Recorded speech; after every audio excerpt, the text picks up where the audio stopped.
Bismillahirrahmanirrahim. Waltakum minkum ummatun yad'una ilal khairi wa ya'muruna bil ma'rufi wa yanhauna 'anil munkar. Assalamualaikum warahmatullahi wabarakatuh. Innal hamdalillah walladzi akramana bil iman wat tauhid wal amal soleh. Asyhadu an la ilaha illallah wahdahu la syarikalah. Asyhadu anna Muhammadan abduhu wa rasuluh sallallahu alaihi wa alihi wa sahabatihi ajmain.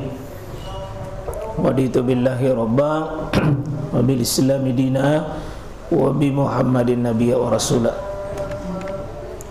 Alhamdulillah, kita sampaikan dengan suara hati kita yang paling dalam. Alhamdulillah, kita memasuki tahun baru Islam tahun 1443 Hijriah. Kita semuanya tentu cerdas memilih amalan di setiap waktu-waktu tersebut.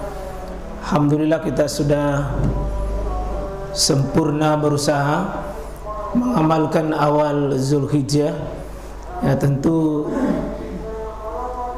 dengan amalan ini kita juga tidak boleh lalai untuk menuju hijrah, menuju iman yang maksimal dan menuju jihad yang sungguh-sungguh insyaallah. Bagaimana hidupnya hijrah kita dan bagaimana kita asah kembali ketajaman jihad kita. Berputar di sini sebab waktu sesungguhnya sekalian nilainya di program untuk 3 hal ini. Innal ladzina amanu wal ladzina hajaru wajahadu fisabilillah ulaika yarjuna rahmatallah. 3 ini akan kita asah terus, mengasah iman, mengasah hijrah dan mengasah jihad. Tidak boleh kita lalai 3 hal ini mas sekalian, iman, hijrah dan jihad kita. Bagaimana program-program hijrah tahun ini yang kita mau hadirkan? Ya, kita sudah banyak hijrah tahun lalu, ya, seperti hijrah, seperti sudah ada kita bikin amal soleh yang insyaallah amalan-amalan soleh yang kita program tersebut itu bagian dari hijrah. Karena hijrah itu bagaimana kita berusaha terus sedekat-dekatnya kepada Allah dan menjauh sejauh-jauhnya dari 3 hal: syirik, bid'ah dan maksiat. Itu yang senantiasa harus kita bergerak menjauh. Ya, dimana program syirik dengan segala bentuknya, kedua perbuatan bid'ah dengan segala modelnya, yang ketiga perkara kemaksiatan. Ya, karena 3 ini Pak, ini yang kita mau jauhi. Bergerak jauh dari titik 3 ini, itu dibutuhkan gerakan. Dan gerakan inilah kita butuh dengan sebuah kesungguhan yang kita sebut dengan jihad. Dan ini kita bagaimana mengasah hati kita sehingga bisa melahirkan sahabat-sahabat yang ulung.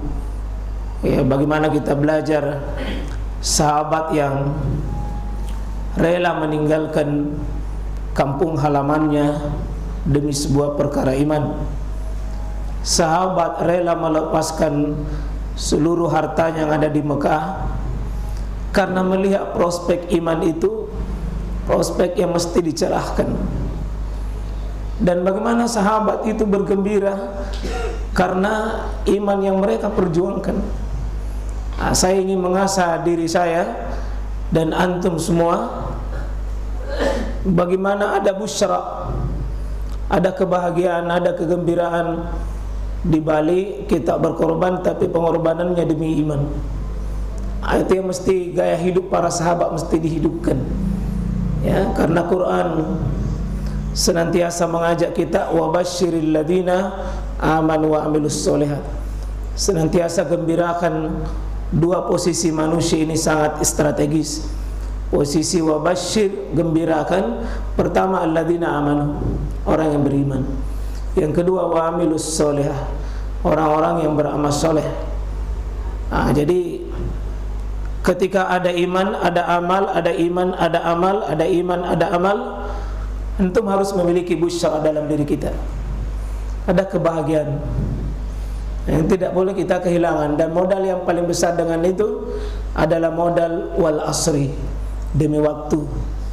Ya, kita ini jangan ada kehilangan ya sekalian, terutama momentum, sehingga kita kehilangan kesempatan yang berharga. Ya, karena itu kuncinya ada sama mengasah hati kita supaya hati ini bisa tetap sehat, kuat. Ya, jangan cuma kita takut dengan fisik yang ketakutan berlebih yang luar biasa, meskipun itu fitrah dan naluri, itu dijaga, kita punya kesehatan fisik. Tapi menjaga hati, senantiasa dia diberi vitamin, diberi mineral, diberi juga karbohidrat, ya, dan diberi perawatan sentuhannya hati. Paling tidak Imam Ibn Qayyim mengajari kita, bawalah hatimu rekreasi, paling tidak di 4 hal. Senantiasa kondisikan hatimu dalam 4 hal untuk bisa merasakan hotel bintang 5-nya itu. Hati ini suasana ada, hidup suasana tenang, suasana bahagia, suasana sehat. Ya, kondisikan pertama suasana dalam majelis ilmu. Ya, karena fisik ini ada makanannya ya sekalian, hati juga makanannya adalah rohani, kita mesti dipelihara dan tidak mungkin tanpa dengan ilmu. Hati kita butuh dikondisikan di sini. Jangan terlalu jauh berpisah dengan siraman ilmu, karena di sini kunci kita akan jadi baik tidaknya hati kita. Hidup suasana dengan suasana ilmu yang memancing beramal soleh, ya. Bukan ilmu sekedar ditabung di kepala kita, tapi ilmu yang seperti meraih surga di depan dan menjauhi neraka itu yang ada di depan kita. Itu prospek hati yang sehat. Bahwa hati kita senantiasa merasakan ya rekreasinya di tamannya yang disebut dengan Riyadul Jannah, tamannya surga. Bawa suasana di situ ya, Pak. Sini ditentukan hati kita ini. Jangan terlalu larut dengan hal-hal yang tidak membawa hati kita hidup. Dan diingatkan oleh Imam Ibn Qayyim, berhiburlah hati kalian dengan mendekati nasihatnya ulama, ya, bergaul dengan ulama, bergaul dengan orang soleh, bertemu dengan orang-orang soleh yang bisa memindahkan sinar kesolehannya itu pindah kepada kita. Ya, karena itu Mas sekalian, selain mengkondisikan hati kita suasana ilmu, ya, antum jaga hati. Siapa yang bisa membuat hati antum itu bisa segar, kuat dengan menatap kesolehannya, seperti antum juga hadir dalam kesolehan tersebut. Di sini pentingnya Mas sekalian, berjamaah dengan orang soleh itu wajib. Berjamaah dengan orang soleh itu wajib. Karena ketika menatap kesolehannya, kita pun merasa terpanggil dengan kesolehan mereka. Berbahagia sekalian kalau kita bisa masuk dalam lingkaran orang-orang yang pikirannya adalah ketaatan, yang dimusuhi dan dibenci adalah kemaksiatan. Sehingga pikiran kita, pikiran dia sama dengan kita. Suasana hati kita sama, insya Allah. Itu minimal 2 ya, resep kunci. Mari suasana hati kita ada suasana ilmu, dan yang kedua ada suasana yang disebut dengan bagaimana memancarkan kesolehan dari orang-orang soleh, insyaallah. 6.